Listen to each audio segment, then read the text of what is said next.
आजिर video रे आलू मटर तरकारी केमिति स्वादिष्ट भाव आम रांधि परिबा तो ये वीडियो माध्यम आम शिखा। तो डेरी डेरी नक जल्दी वीडियो आरंभ करवा। प्रथम आम मटर को 4 ରୁ 5 घंटा भलरे बतुरई देवा। भलरे बतुरी गला तापर आम ताकू पानी दे सिझाइबा।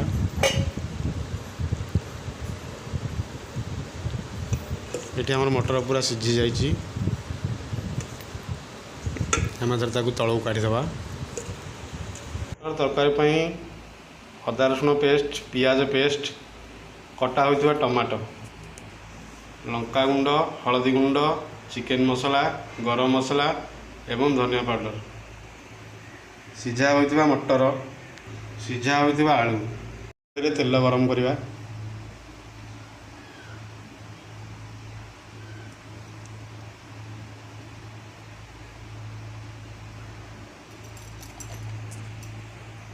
आमर तेल टी गरम हो गलानी। एबे हम पियाज पेस्ट दबा। टी गरम हो जाए आम पियाज पेस्ट को प्रथम दे दीजिए। पियाज को भलसे भाजी नवा।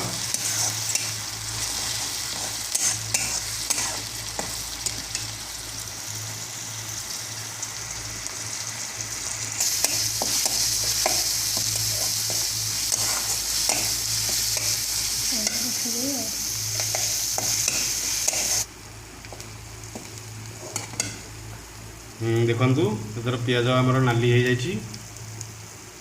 नाली हो गले जान पियाज आमर भलरे भाजी होगला। एथर आम अदा रसुण पेस्ट दबा।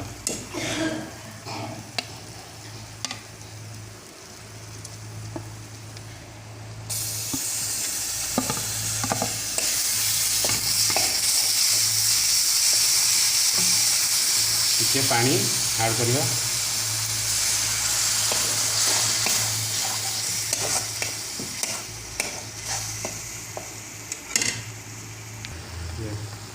एथर हलदी ऐड कर।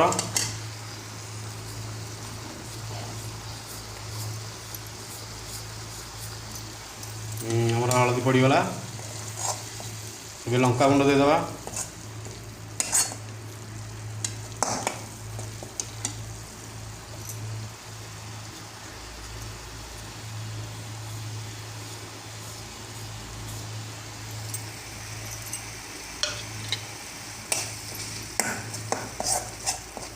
समय भाजी नवा। मसला आमर थोड़ा हो आसला। बर्तमान आम ए कटा हो टमाटो को पकेबा। किसी समय भाजवा।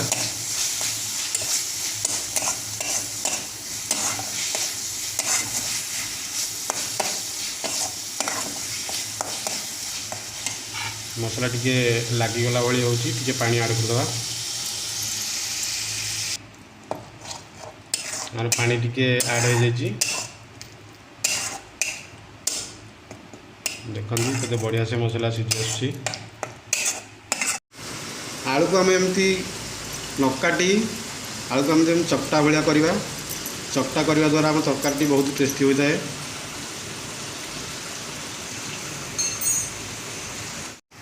देखु एथर आमर फाइनाली मसला हो आसला।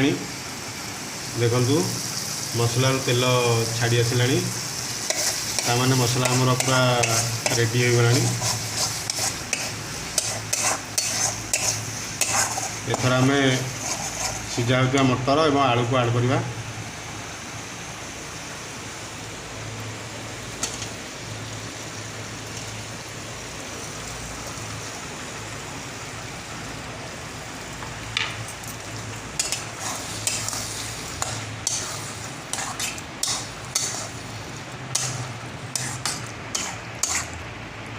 स्वाद अनुजाई लुण भी ऐड करदे।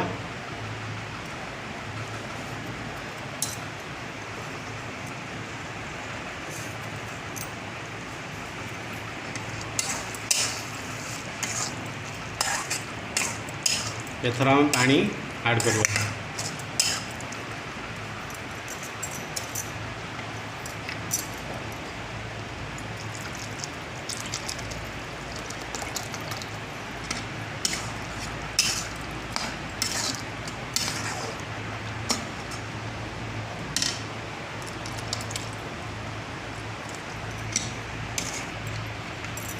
आम बर्तमान कि समय घोड़े दबा।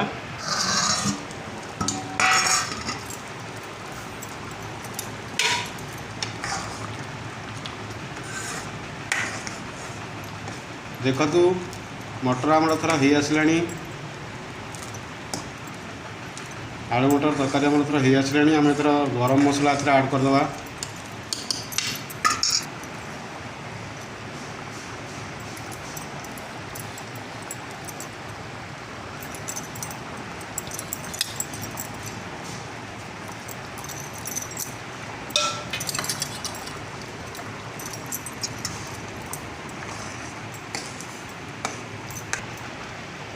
आम बर्तमान तरकारी आमर हो सारा तलू ओल्हेदबा।